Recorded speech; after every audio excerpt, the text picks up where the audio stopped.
High বন্ধুরা, বহুদিন পর তোমাদের সাথে একটা ইভিনিং শেয়ার করছি। আমি, মা, বোন তিনজনে মিলে চলে গেছিলাম একটু হাবড়া। অ্যাকচুয়ালি আমাদের বাড়ির পাশে হাবড়াই আছে, যেখানে একটু শপিং করতে সুন্দরভাবে যাওয়া যায়। তো মাকে বহুদিন পর রাজি করিয়ে নিয়ে বেরিয়ে পড়লাম। ট্রেনে তো প্রচণ্ড ভিড়, আর ওই যে মহিলারা ট্রেনের সামনে বসে থাকার অভ্যেস বড্ড বিরক্তকর।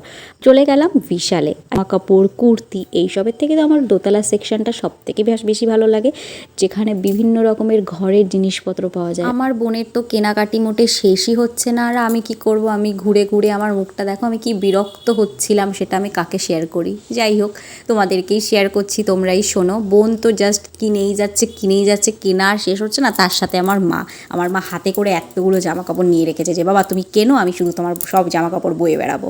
যাই হোক, এই যে বললাম আমার দোতলা সেকশন সব থেকে বেশি পছন্দের, আমি চলে এসেছি। এখন প্রয়োজনীয় জিনিসগুলো সব কেনাকাটি করে এবার যাব খাওয়ার দিকে। বিশালের সামনে যে রেস্টুরেন্টটা নতুন হয়েছে ক্রিস্পি, সত্যি আমি অনেক ভিডিও দেখেছি, ভেবেছিলাম খুব ভালো হবে। আমার ভাবনাটাই পুরো বেকার গেল। খাওয়া দাওয়া কমপ্লিট করে তারপরে বাড়ি। বাই। Subscribe my channel.